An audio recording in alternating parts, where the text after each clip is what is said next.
अध्यक्ष महोदय, भाजपा जब भी कोई नया बिल लाती है तो वो अपनी नाकामी छुपाती है। भाजपा वाले मुसलमान भाइयों की वक्फ की जमीन चिन्हित करने की बात कर रहे हैं, जिससे महाकुंभ में जो हिंदू मारे गए हैं या खो गए हैं उनको चिन्हित करने की बात पर पर्दा पड़ जाए। अध्यक्ष महोदय, मुझे खुशी है इस बात की कि हमारा धर्म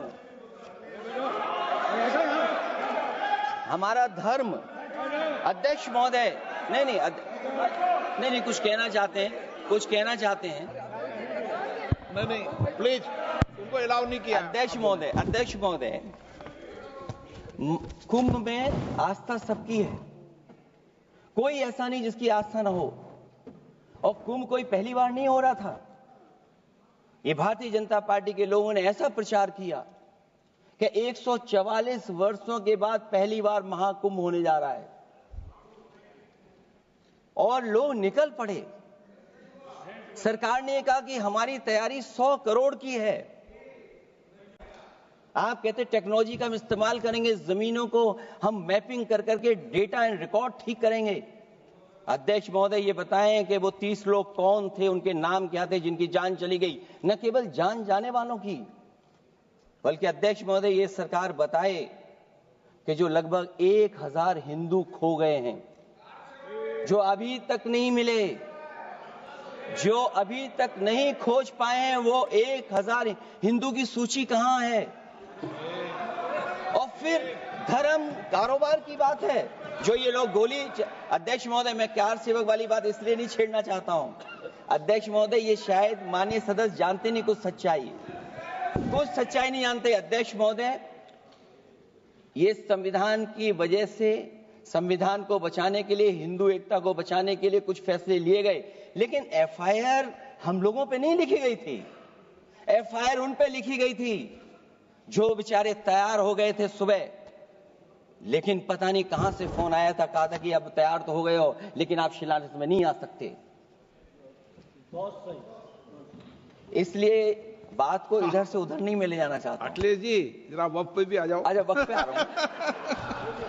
नहीं, वक्त पे अध्यक्ष इसलिए आ रहा हूं क्योंकि वक्त समझने के लिए भारतीय जनता पार्टी की सोच क्या है।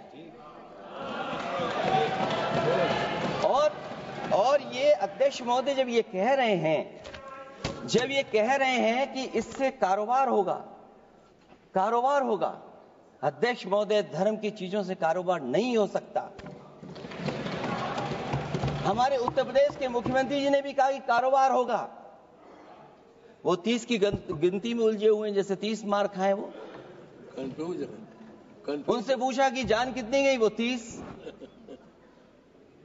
उनसे पूछा कि कारोबार कितने का होगा, 30 गुणा 10,000 करोड़।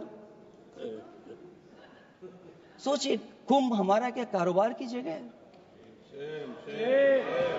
और फिर उसका कौन नापेगा, कैसे नालाएगा?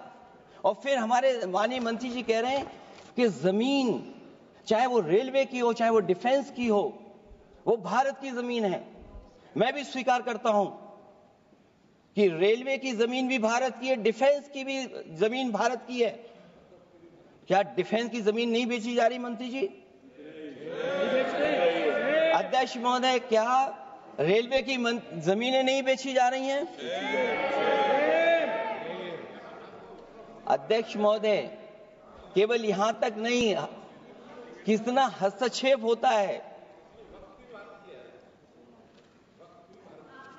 वक्फ भी भारत के, इसीलिए तो कहीं ना कहीं वक्फ की जमीन से, अध्यक्ष महोदय, माननीय मंत्री जी बताएं, और मुझे उम्मीद है कि जब जवाब देंगे तो बताएंगे कि वक्फ की जमीन से बड़ा मुद्दा वो जमीन है जिस पर चीन ने अपने गांव बसा लिए हैं, लेकिन कोई बाहरी खतरे पर सवाल बवाल न करे, इसलिए ये बिल लाया जा रहा है। और माननीय मंत्री जहां से आते हैं, जिस प्रदेश से आते हैं, कम से कम ये तो बताएंगे कि वहां कितने चीन ने गांव बसा लिए, घर बन गए हैं।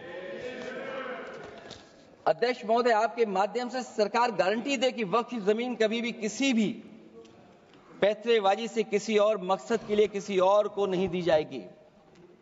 वक्फ की वर्तमान व्यवस्था में चाहे 5 साल के धर्म पालन की पाबंदी की बात हो, या कलेक्टर से सर्वेक्षण के हस्तक्षेप की बात हो, या वक्फ परिषद या बोर्ड में बाहरियों को शामिल करने की बात हो, इन सब का उद्देश्य मुस्लिम भाइयों के सार्वजनिक अधिकार को छीनकर उनके महत्व और नियंत्रण को कम करना है।